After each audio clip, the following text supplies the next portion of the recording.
Where'd my wire tool go? Bussy butt, hey. All right, we're going to make a pinch pot, then we're going to make a coil pot. Now, I specifically don't teach these in ceramics 1 because I hate the way coil pots look if we don't understand how to manipulate clay. So, anyone ever seen those beehives, right? The beehive pots. I hate those so much. You can make good work with coils, you just have to try. And so we don't. So, I'm gonna grab my clay, just gonna kind of warm it up like this. You can also drop it on the table and warm it up. We're gonna start with pinch pots. Now, you might think, well, pinching a pot is a basic skill. It is, but if you're not doing it correct, you're gonna go out, okay? You're gonna push your clay out. And most pinch pots, we want them to start kind of rounding in like this, because we're gonna start a sculpture or something with them. So, you're gonna start just holding on the outside, on the bottom, push in with your thumbs. And as I start to do this, I'm going to push out with my thumbs, but push in and up with my outside hands. If I was sitting here like this, pushing out, and my hand was laying flat, which way is the clay gonna go? It's gonna go out. So once I get that started, I'm gonna push, and I'm gonna squeeze in and up, and I'm gonna move that around. It doesn't matter if you go clockwise or counterclockwise, whatever works for you. And we're gonna keep moving that around. You see how that's staying up and in? See if you can see that. And you're gonna move that around like so, squeezing that in.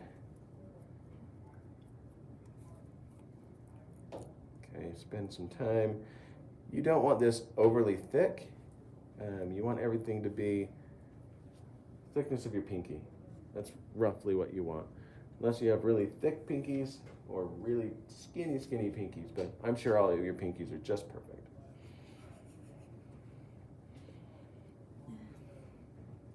So you got a skinny pinky, but it's perfect for you. Not mine, not little sausages. I like go. Don't call my fingers cute. Okay, so we start working on that. Now this is the base for a couple of things. I could make a couple of them, put them together so I have an actual like orb, something that's closed off. I could start creating a face right here. You can keep pinching it.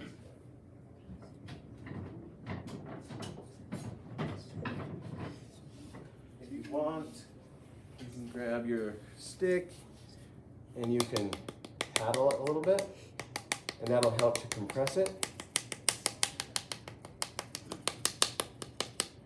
I wouldn't worry about smoothing it out right now, because if you start to smooth it, it's going to push the clay, and you don't really want that. You want to get it to the form you want, and you can smooth it out later. Push that around. Trying to think of which one you were using. Oh, you're using a coil piece. Okay, so later today, you're going to be making 1 or 2 of these. Again, thickness of your pinky, maybe the thickness of that board, a little thicker than that. It shouldn't be too thin, too thick.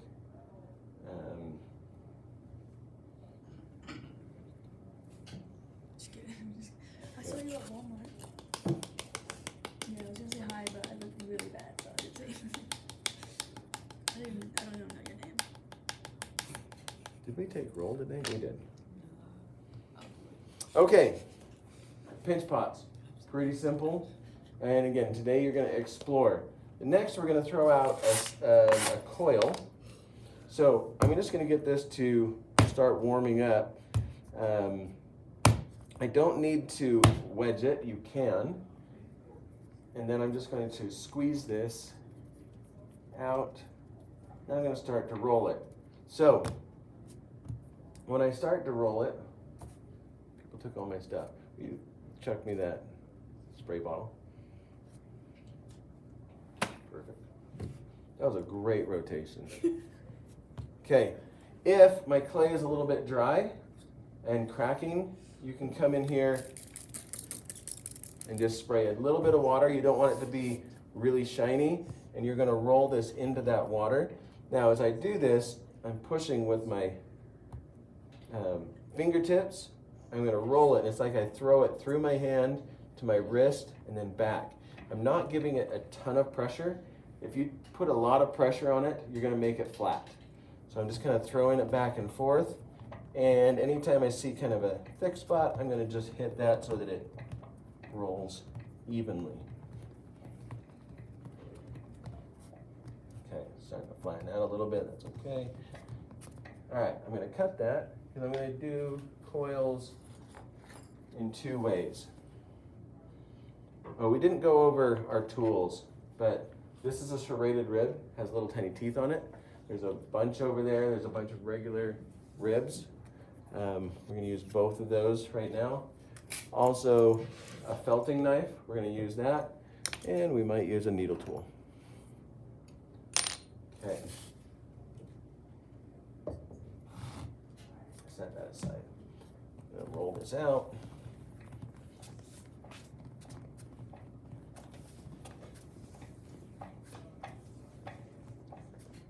Okay, depending on what you're trying to accomplish, you can go smaller coils, you can go larger coils. If you want it to be really delicate and thin, smaller coils. But if you want it to be a nice medium, whatever, a medium coil, and we'll kind of go from there. So I have my coil. I'm going to throw out a base or a bottom. Now these can be, this wire tool was good last class period. It's like now I'll jack that. I'm gonna blame Cole. I did not touch that. Here, thanks. Okay, I'm gonna throw this out.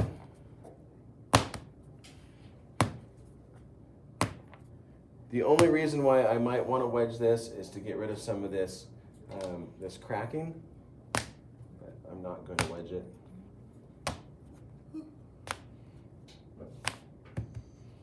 That cracking, no, you don't need to know, so it doesn't matter. But I can come in with my rib tool and compress that a little bit. So it's not straight up and down, it's not all the way flat, it's just kind of bending, and I'm compressing that clay. Do both sides.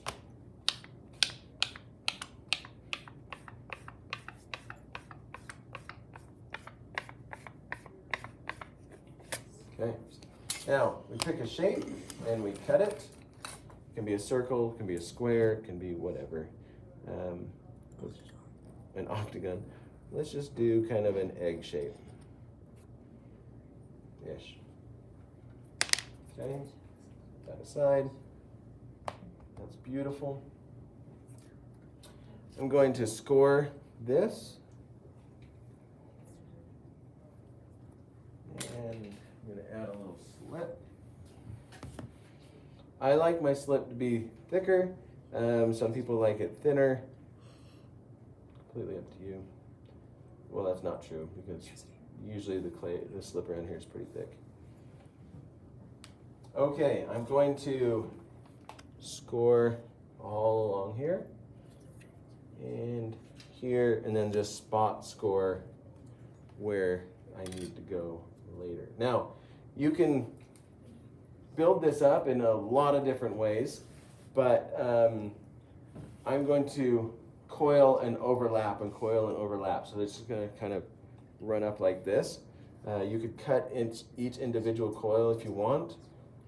Now, as you're going, you have to be aware of 3 things. Well, it's one real thing. What direction do you want to go? Do I want my clay to go out? Do I want it to go up? Or do I want it to go in? Okay? And then the next thing you need to know, as you get bigger, if you go too far out or too far in, and the base is not starting to harden up a little bit, you're going to collapse because it doesn't have the support that you need. So I'm going to start by pushing this straight up, and as I'm pushing down and pinching so it kind of flattens my walls out just a little bit. Now, right here, I'm going to bring it up. Some people will put those together and cut it and then start a new coil. Okay, that's completely up to you. I'm going to bring it up here, and I'm going to coil that. I'm going to add just a little bit of slip here. It's more important that you're compressing the clay than you're actually slipping the clay at this stage. I'm just going to bring it now. I want this to start tilting in just a little bit, so I bring it to the inside of my coil that's previously there. Because if you don't tip it in, it'll stay going straight up. Now, we have our coils, and that's what I don't want, right? I don't want to see those. So I'm going to come in here and I'm going to pinch them a little more so they tend to thin out, and they're going to raise up just a little bit or push out depending on what I'm doing. Holding with my fingers, pushing with my thumb. Okay, I'm going to get this worked in there.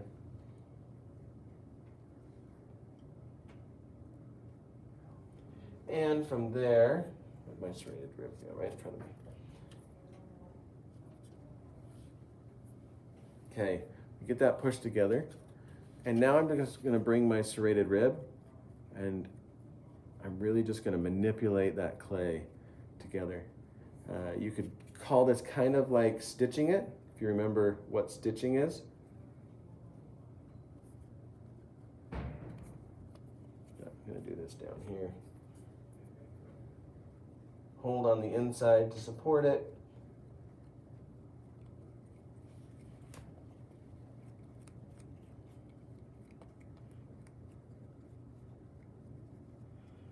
Pull that across.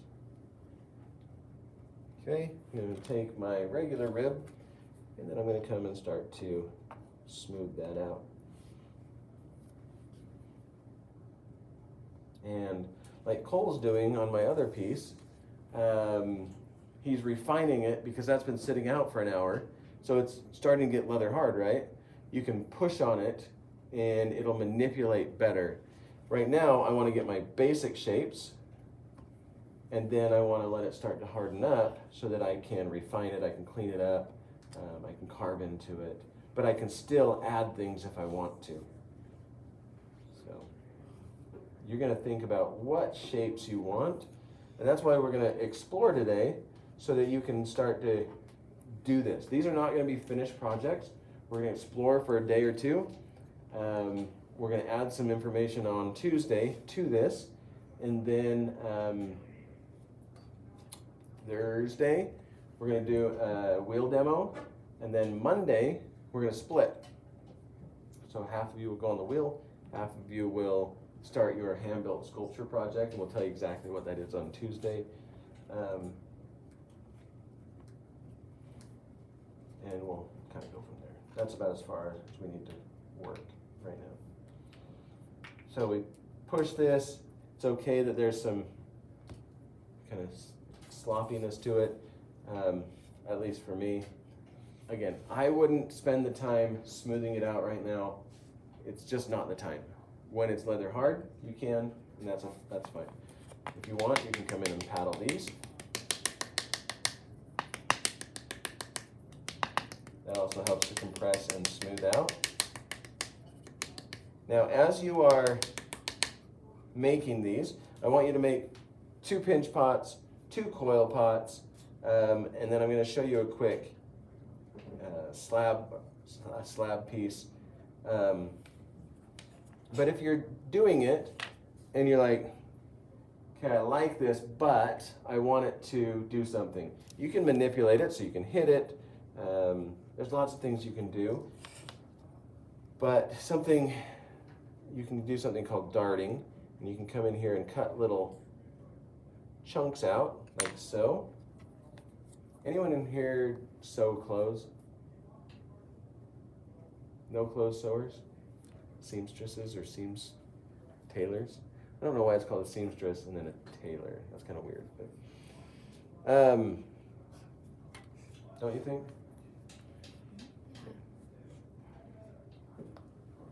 But we're going to dart this, so I cut that little V out.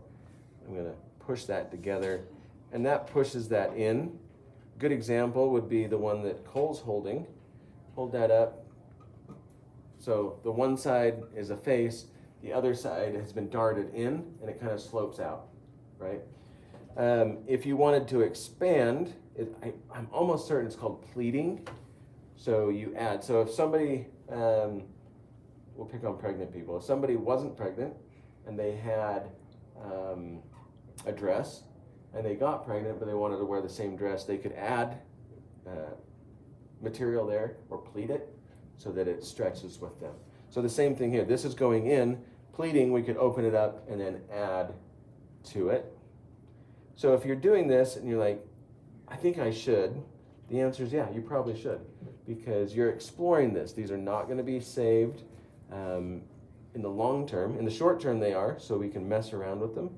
But you're going to be compressing, manipulating the clay, see what happens, see if you like it, see if you don't. Okay, now that has some other properties.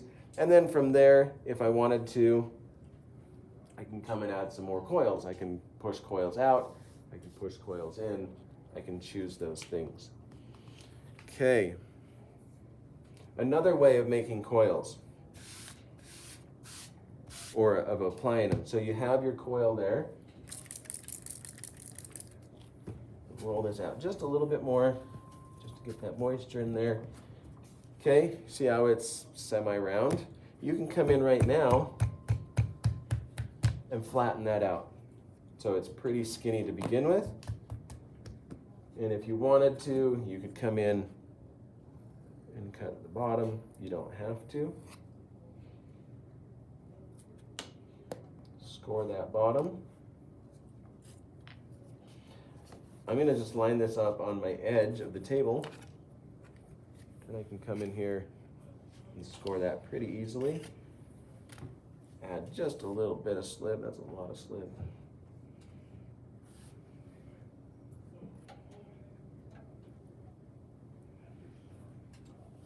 Okay, and then I can add this to another piece.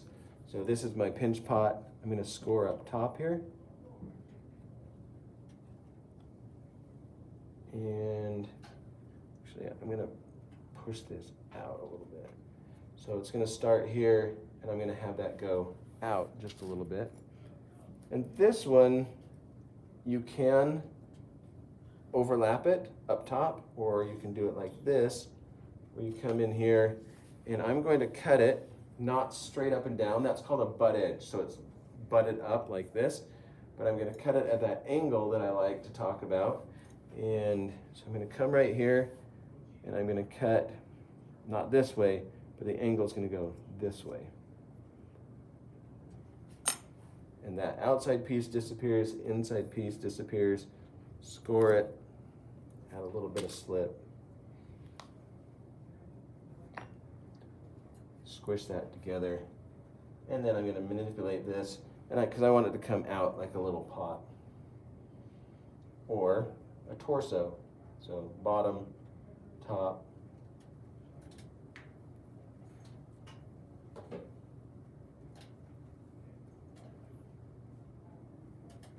And while you're doing this, start thinking, what do I want to do? We are going to be making figurative sculptures. Okay? They can be just a sculpture. They can be a functional sculpture. So a sculpture that holds flowers or turns into a pitcher or something like that.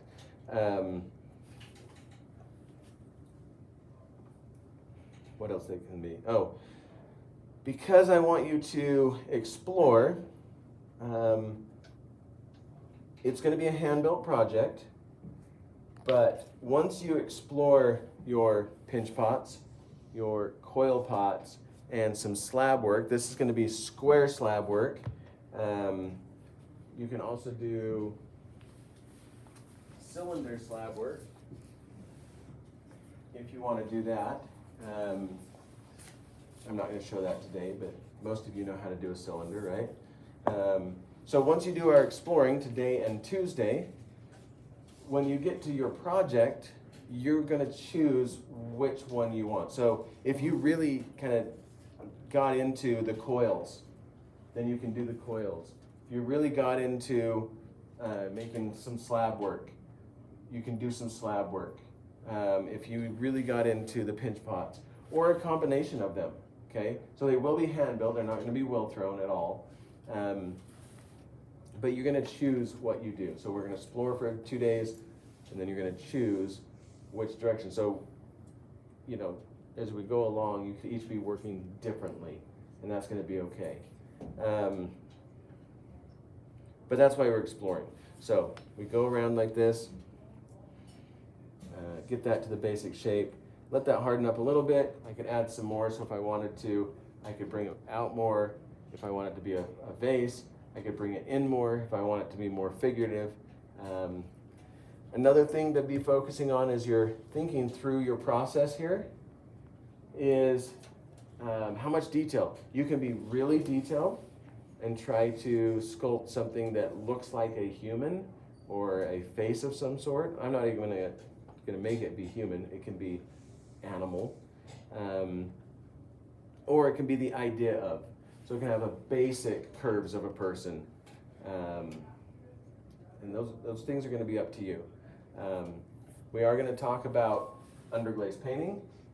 We'll talk about some sgraffito, a little bit of sculpture work. We're going to do those on Tuesday. Does anyone need to show you how to throw out a slab? If you do, I don't know what you guys did at ALA. Did you ever throw out slabs? Yeah. You were at ALA, right? Oh, Merit. Oh, Merit. You just throw out slabs? Okay. I don't know what you guys learned down there, so if there's ever something that I covered that you don't know, ask me or somebody else, but you may know some things that they don't know, which would be kind of cool. So, anything else I need to cover? Sweet. So, you have the rest of the day to make at least 2 pinch pots, at least 2 coil pots, and you can start on a slab piece if you want. Again, most of you understand that pretty well. You can do more than that. You can start to manipulate them past just the pot themselves. I'm going to start cleaning this shelf off. This one's pretty close to being ready.